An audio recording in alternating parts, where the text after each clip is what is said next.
Was für eine großartige Erfindung. Ein Sofa. Aber sobald man erwachsen ist, wird das Ding so selbstverständlich wie alle unsere Sitzmöbel. Wir denken kaum darüber nach, was sie mit uns machen. In München läuft dazu gerade ein soziales Experiment. Pinakothek der Moderne, Eingangshalle. Normalerweise unpersönliche Bahnhofsatmosphäre. Der Raum vorher war einfach leer, ganz leer. Die Leute sind reingekommen, mussten sich erstmal orientieren. Gehe ich zur Kasse, gehe ich zur Info oder wo muss ich überhaupt hin? Also das ist eigentlich eine Anspannung bei den Leuten, die da sichtbar war. Und jetzt mit diesen Möbeln, die wir hier überall hingestellt haben, die Leute kommen rein und sie lachen oder sie sind positiv gestimmt. Sie grinsen sozusagen. So wie die Kinder, die auch reinkommen, sich gleich drauf stürzen, damit spielen. Die Verwandlung des Menschen durch das Objekt. Es stehen hier ein Dutzend ziemlich teure Design-Ikonen. Aber das umlagerte Highlight ist die Surfbench. Eine Homeoffice-Gesellschaft, die den direkten sozialen Kontakt durch Social Media ersetzt hat, braucht im öffentlichen Raum wahrscheinlich genau solchen Input.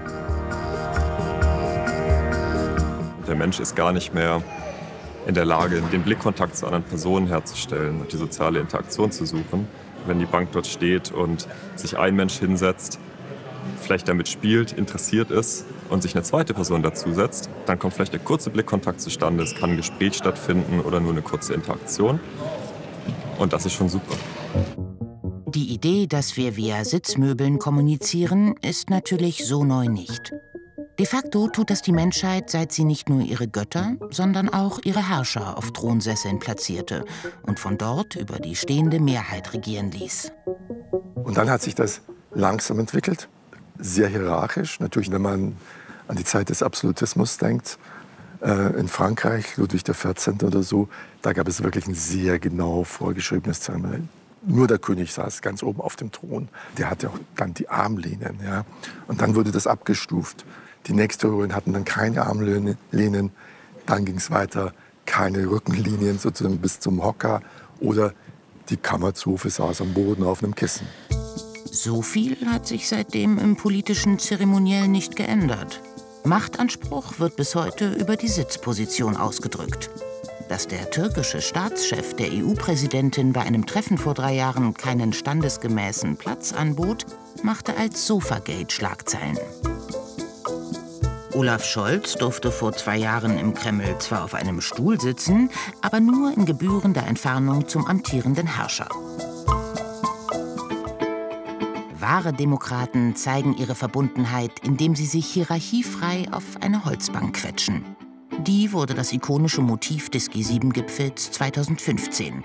Aber nur wegen der Lässigkeit, die Barack Obama auf diesem Foto ausstrahlt. Kleinere politische Lichter haben dann versucht, das Bild nachzustellen und dabei natürliche Autorität und Pose verwechselt. Die Geschichte des Sitzens wird gerne als die einer Demokratisierung erzählt. Stühle für alle. Zumindest seit einem guten Jahrhundert in den Industriegesellschaften. Seitdem können wir uns dieser Erfindung nicht mehr entziehen. Das Sitzen beherrscht unseren Alltag, unseren Sprachgebrauch. Es erzieht und diszipliniert. Zumindest gegen Letzteres haben die 68er einigermaßen erfolgreich revoltiert.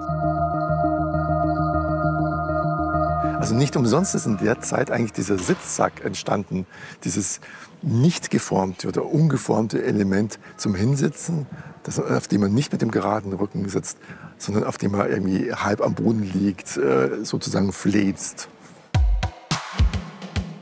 Der originellste Angriff auf die damals herrschende Sitzkultur war wohl Pratone, ein von den Italienern Ceretti, De Rossi und Rossi kreiertes Rasenstück aus Polyurethan. Seriöses Sitzen? Völlig unmöglich. Heute ein Klassiker des Radical Design und nur für 5-stellige Beträge zu bekommen. Wirklich radikales Design ist aber das hier. Ein Brett, 2 Klappstützen, fertig. Das vermutlich unbequemste Sitzmöbel der Welt. Zudem gefährlich in der Nutzung. Aber eben das Sozialste überhaupt. Auf welcher anderen Sitzgelegenheit würden wir mit betrunkenen Menschen gemeinsam blöde Lieder grölen oder schlimmstenfalls sogar tanzen? Die Bierbank ist ein Designklassiker. Auf jeden Fall, ist nicht wegzudenken. Davon versuchten wir schon letztes Jahr den skeptischen Vizechef der neuen Sammlung in einem Beitrag zu überzeugen. Offenbar waren wir erfolgreich.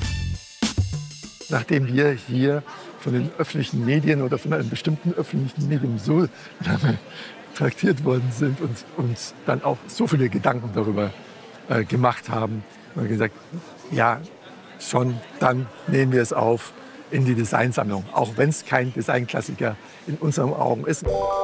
Sage noch jemand, Kulturfernsehen habe zu wenig gesellschaftliche Relevanz. In diesem Sinne, öfter hinsetzen, Capriccio schauen. Am besten als Social Seating Event.